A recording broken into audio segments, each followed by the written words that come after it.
اچھا یہ جو لوگ ایسی حرکتیں کرتے تھے یہ لوگ کیوں کرتے ہیں؟ یہی علت ہمارے اندر بھی پائی جا رہی ہے، آج یہی وجہ ہمارے اندر بھی پائی جاتی ہے۔ وہ لوگ جو قرآن کریم کے کچھ حصے پر عمل کرتے تھے، کچھ حصے کو چھوڑتے تھے، وہ دنیا کی خاطر کرتے تھے۔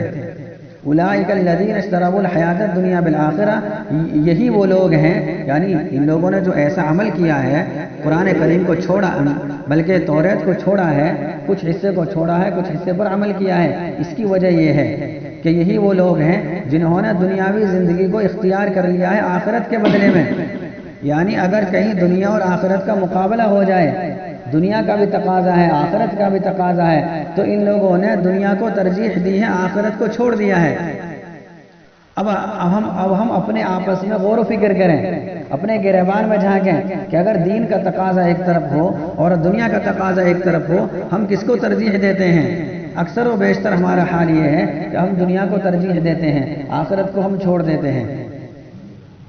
اور یہ وجہ بتائی ہے ان لوگوں کی، یہودیوں کی وجہ بتائی ہے کہ ان لوگوں کو یہ جو حرکتیں کرتے تھے کہ توریت کے کچھ حصے پر عمل کرتے تھے، کچھ حصے کو چھوڑ دیا کرتے تھے، وجہ اس کی یہ تھی کہ دنیا کو ترجیح دیا کرتے تھے۔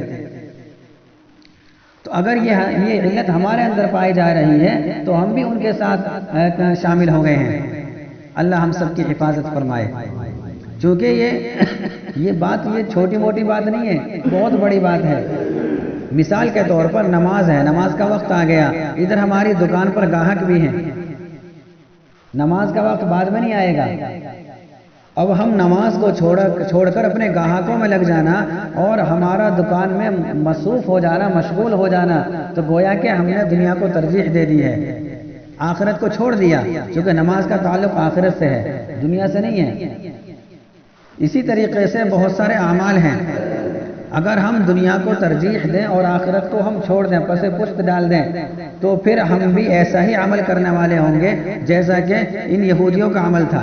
میں یہ نہیں کہہ رہا کہ یہودیوں کی طرح ہمیں سزا ہوگی، میں یہ بار بار کہہ رہا ہوں ان کو سزا ہوگی دائمی، مسلمان کو سزا دائمی نہیں ہوگی، بلکہ اس کو سزا ہوگی پاک صاف کرنے کے لیے۔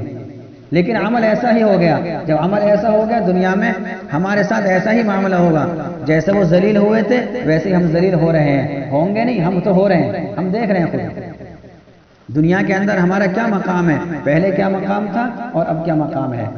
پہلے مسلمان کا تصور کرتے ہی لوگوں کے ذہن میں یہ بات آتی تھی کہ بہت دیندار ہے، ایماندار ہے، دھوکہ نہیں دیتا ہے۔ آج کسی کے ذہن میں اگر مسلمان کا تصور آ جائے تو اس کے ذہن میں یہ بات بھی آتی ہے کہ یہ دھوکے باز ہے، یہ گالیاں دیتا ہے، یہ ہر کسی کو برا بھلا کہہ دیتا ہے۔ آج ذہن میں یہ تصور جم گیا ہے، مسلمان نام سن کر یہ ذہن میں باتیں آتی ہیں۔ یہ اس وجہ سے کہ ہم نے قرآن کریم کے کچھ حصے پر عمل کیا، کچھ حصے کو چھوڑ دیا۔ یہ وہ لوگ ہیں جنہوں نے دنیاوی زندگی کو آخرت کے بدلے میں اختیار کر دیا، لہذا ان سے عذاب میں تخفیف نہیں کی جائے گی، عذاب ان کا ہلکا نہیں کیا جائے گا، بلکہ عذاب ان کو سخت سے سخت دیا جائے گا اور ان کی مدد نہیں کی جائے گی۔ یعنی آخرت کے اندر ایسا نہیں ہوگا کہ کوئی ان کی سفارش کر ڈالے یا اللہ تعالیٰ کے سامنے کوئی لڑ جھگڑ کر اس کو بچا لے، ایسا نہیں ہوگا۔ دنیا کے اندر تو ایسا ہوتا ہے، اگر کسی کے ساتھ کوئی معاملہ پیش آ گیا، کوئی پریشانی میں ہے تو ہم ایک دوسرے کی مدد کر دیتے ہیں، لیکن آخرت میں ایسا کچھ نہیں ہوگا۔ آخرت میں تو صرف نیکی کام آئیں گے، جیسا ہم دنیا میں بوئیں گے ویسا ہم وہاں کاٹیں گے۔ اس لیے ہم ان تمام برائیوں سے اپنے آپ کو بچائیں اور اللہ تعالیٰ سے ہم دعا کریں کہ اللہ تعالیٰ ہمیں ان کی برائیوں سے بچا لے۔